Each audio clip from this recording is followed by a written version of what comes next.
Hi friends, welcome to HVR videos. ఈ వీడియోలో మనము భావమర్దల ప్రేమ అనే స్టోరీలో ఎపిసోడ్ 9 తెలుసుకోబోతున్నాం. అరే లేవండ్రా, టైం 7 అయింది, గుడికి వెళ్ళాలి అని మమ్మీ లేపుతుంది భావని విజయ్ని.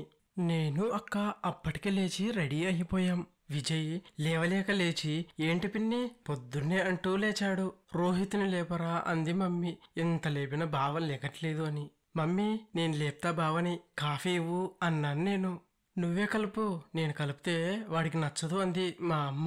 మా వాడికి కాఫీ బాగా స్ట్రాంగ్ గా ఉండాలి, షుగర్ లేకుండా. గుర్తొచ్చి కలిపాను. తీసుకెళ్తుంటే విక్రమ్ అన్న, అదే విజయ్ అన్న వాళ్ళ అన్నయ్య నుండి కాల్ వచ్చింది. నేను కాల్ లిఫ్ట్ చేశాను. ఏంటే అందరు ఎక్కడికి పోయారో, ఒక్కళ్ళు ఫోన్ ఎత్తరే అన్నాడు విక్రమ్. బావా ఇంకా లేవలేదు, విజయ్ ఇప్పుడే లేచాడు అన్నాను. విధవ అక్కడే ఉన్నాడా వాడు?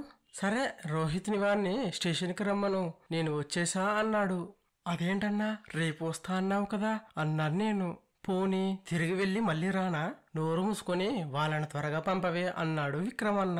సరే అని కాల్ కట్ చేశా. కాఫీ పట్టుకెళ్ళి బావా అని చెవిలో గట్టిగా అరిచా. లేచాడు. మెంటల్ దానా, పడుకోనివ్వా అని అరిచేశాడు. కాఫీ ఇదిగో అని ఇచ్చి విక్రమన్న వచ్చేసాడంట, నిన్ను విజయ్ని స్టేషన్కి రమ్మన్నాడు అన్నాను.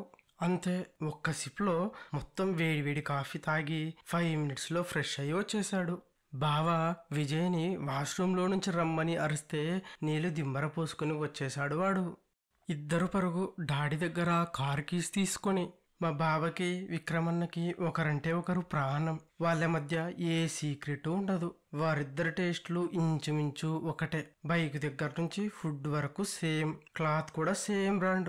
ఇద్దరు వరుసకు బావ బామర్దులు అయిన ట్విన్స్ బ్రదర్స్ లా ఉంటారు. చాలా జిగిడి దోస్తులు. ఏంటే వాళ్ళు ఎక్కడికి అంత కంగారుగా వెళ్తున్నారు అంది మా అత్త. విక్రమన్న వచ్చాడంట, తీసుకురావడానికి వెళ్తున్నారు అన్నాను. విధవ రేపటి వరకు ఆగలేకపోయాడు అంది నవ్వుతూ. నేను గుడికి వెళ్ళాలని రెడీ అయి కూర్చున్నా.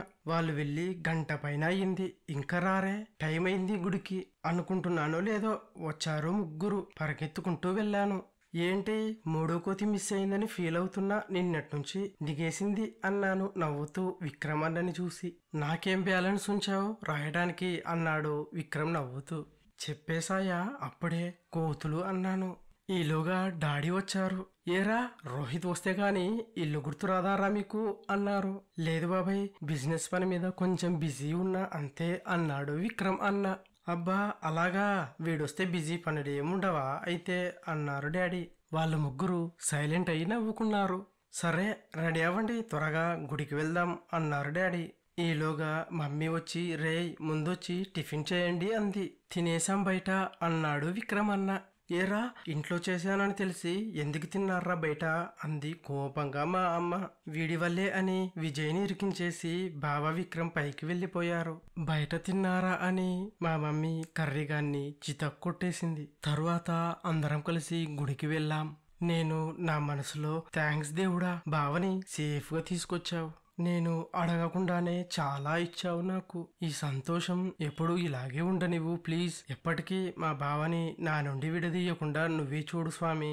అలాగే అక్క పెళ్లికి ఎలాంటి అడ్డంకులు లేకుండా బాగా జరిగేలా చెయ్యి అని మొక్కుకున్నా. దర్శనం చేసుకుని పూజలన్నీ అయ్యేసరికి 11 అయ్యింది. ఆ గుడి పూజారి రామయ్య అంకుల్ మా అందరినీ పలకరించారు. అంకుల్ తో మా ఫ్యామిలీకి మంచి రిలేషన్ ఉంది. అక్క ఎంగేజ్మెంట్ గురించి డాడీ అంకుల్ కి చెప్పారు. బావని పూజారి రామయ్య అంకుల్ ఎలా ఉన్నావు, ఎప్పుడొచ్చావు అని అడిగారు.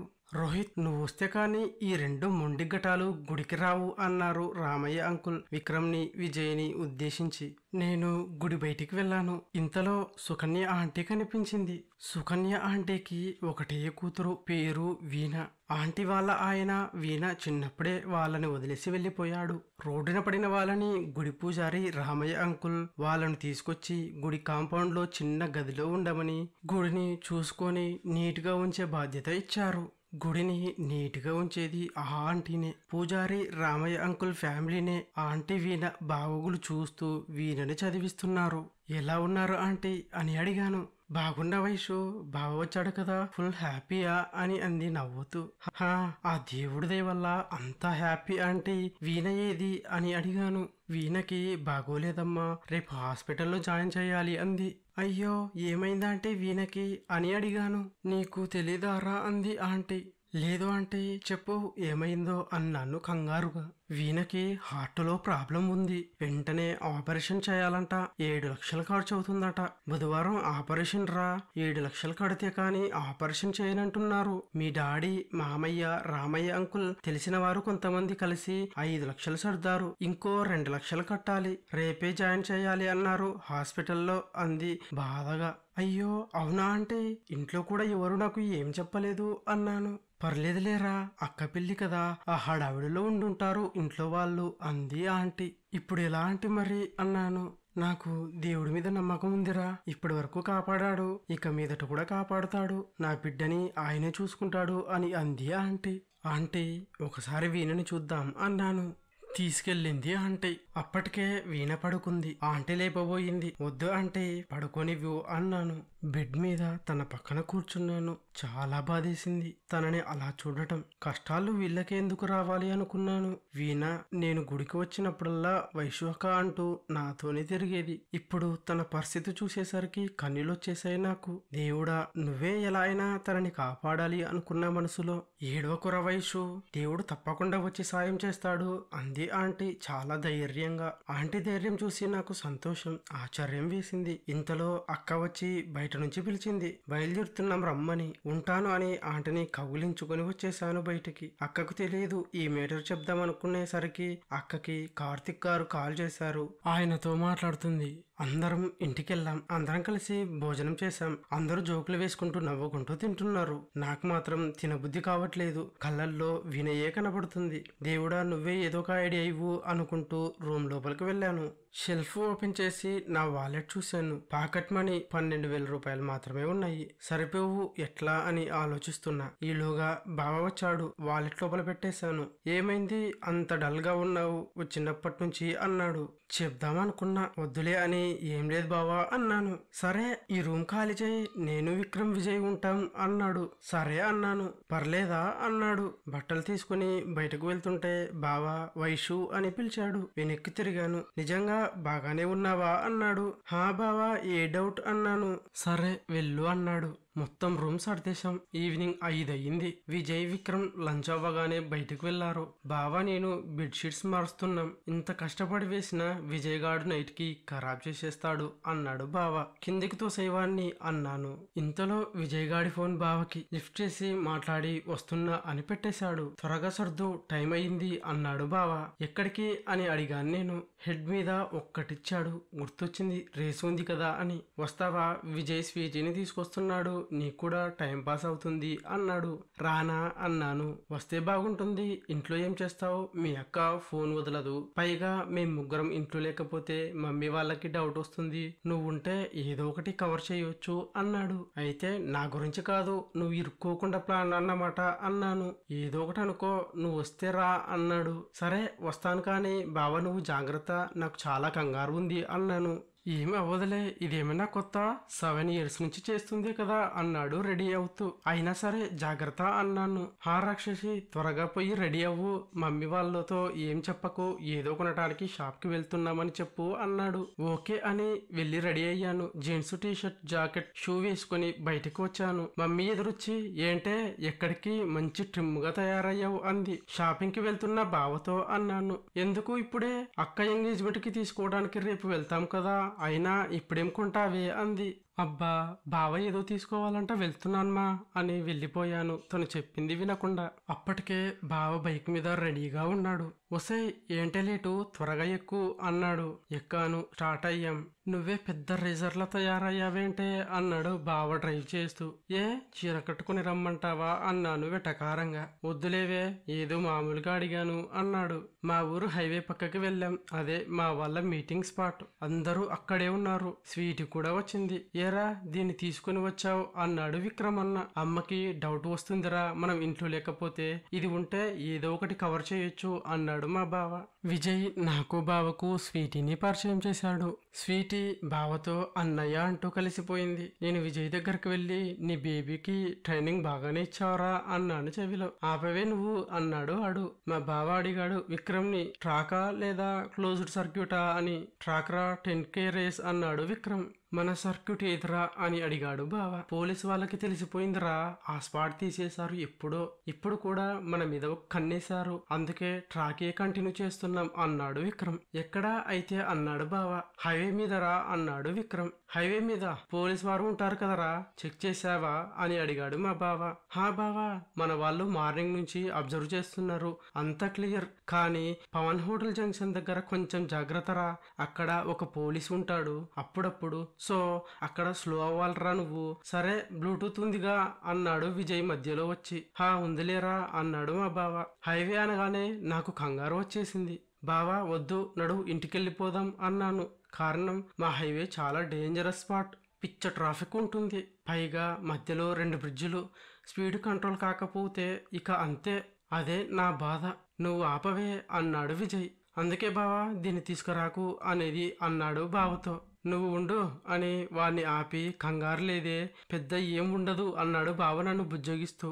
ఆహా అసలు వద్దు, నీకేమైనా అయితే అత్త చంపేస్తుంది నన్ను అన్నాను గట్టిగా హగ్ చేసుకుని. ఏం కాదు అన్నానా అన్నాడు బావ. రే అమౌంట్ ఎంత అని అడిగాడు బావ విజయ్ని. 3.5 lakhs రా అన్నాడు. 3.5 lakhs అంట, ఈ ఒక్కసారికే వైషు అన్నాడు బావ ఇంకా గట్టిగా పట్టుకుని. నాకు ఆ అమౌంట్ వినగానే వీణ గుర్తుకొచ్చింది. వెంటనే మనసులో దేవుడా వీణ కోసం సరిపోతాయి, కానీ బావని కాపాడే బాధ్యత నీదే అనుకుని మనసులో ఆ దేవుణ్ణి తలుచుకున్నా. వైషు టైం అవుతుంది, వాణ్ణి వదులు అన్నాడు విక్రమన్న. నేను వదిలాను బావని. హషీం భయ్య వచ్చాడు. ఇంతలో బావని విష్ చేశాడు. మా బావ పోటీ పడేది తనతోనే. వీళ్ళిద్దరి మధ్య ఇప్పుడు రేస్. వీళ్ళే ఈ బ్యాచ్ లో హైయెస్ట్ రేటింగ్ ఉన్న టాప్ రేసర్లు. ట్రాక్ లో దిగితే రేస్ టాప్ లెవెల్లో వెళ్ళిపోతుంది. వాళ్ళిద్దరి మధ్య అంటే ఆ రోజు క్రేజ్ వేరు. ఎప్పుడు వేలల్లో ఉండే అమౌంట్ లక్షల్లోకి వెళ్ళిందంటే వీళ్ళ క్రేజీ గురించే. వీళ్ళు బయట ఎంత ఫ్రెండ్సో, ట్రాక్ లో దిగితే అంత శత్రువులు. రేస్ అయిపోయాక మళ్ళీ మామూలే. బావా హషీం భయ్య ఈ ఇయర్ కేవలం 5 times మాత్రమే దిగాడు ట్రాక్ లో, నువ్వు లేవని అన్నాడు విజయ్. వాడి మాటలకి హషీం భయ్య నవ్వుతూ, ఏం లేదు రోహిత్, నీతో రేస్ అంటే థ్రిల్ ఉంటుంది అందుకే అన్నాడు. నేను చాలా మిస్ అయ్యాను భయ్యా అని బావ తనని హక్ చేసుకున్నాడు.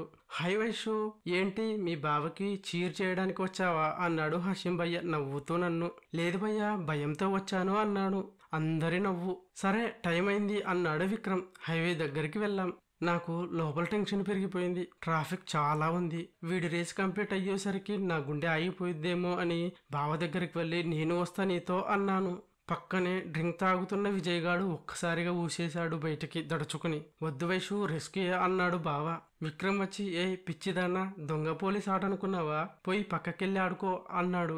లేదు నేను వెళ్తాను అన్నాను. విక్రమ్కి ఇంకా కోపం వచ్చింది. టైం వేస్ట్ చేయకురా అన్నాడు సీరియస్ గా. పిచ్చిదానా భయపడి బిగిసిపోతావు అన్నాడు విజయ్ మధ్యలో వచ్చి. వీడితో లైఫే షేర్ చేసుకుంటున్నా, అంతకన్నా ఇది పెద్ద భయపెట్టే సీనేం కాదులే అన్నాను నేను. వద్దు వైషు అన్నాడు హసీం భయ్య కూడా. లేదు భయ్యా ఫిక్స్ అయిపోయాను అన్నాను. ఒసే నువ్వు వెళితే ఓడిపోతామే, 3.5 lakhs వైషు ప్లీజే, కావాలంటే 10K రేజ్ అప్పుడు నాతో వద్దులే అన్నాడు కర్రిగాడు. పైనుంచి కిందకి చూశాను. ఒక్కసారి వాణ్ణి నోరు మూసేశాడు. బావా నువ్వు చెప్పు అన్నాను కళ్ళల్లో సగం బాధ సగం భయంతో. వాడికేమర్థమైందో సరే అన్నాడు. ఒరేయ్ ఆలోచించరా అన్నాడు విక్రమన్న బావతో. పోనీలే దాని సరదా, ఇంకెప్పుడు వస్తాననలేదు అన్నాడు బావ నవ్వుతూ. నేను వెళ్ళి బైక్ మీద కూర్చున్నాను. ఆర్ యూ షూర్ వైషు అన్నాడు బావ. ఎస్ ఐయామ్ అన్నాను తెచ్చుకున్న స్మైల్తో. భయమేస్తే కళ్ళు మూసుకో, గట్టిగా పట్టుకో నన్ను, అసలు కళ్ళు తెరవకు, అటు ఇటు జరగకు అన్నాడు.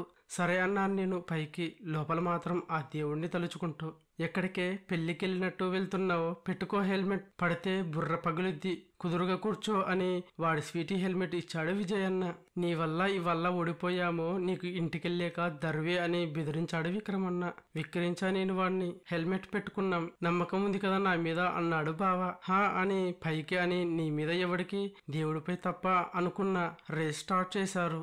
హాయ్ ఫ్రెండ్స్, ఈ రేస్లో ఏం జరగబోతుందో తెలుసుకోవాలంటే నెక్స్ట్ ఎపిసోడ్ చూడాల్సిందే.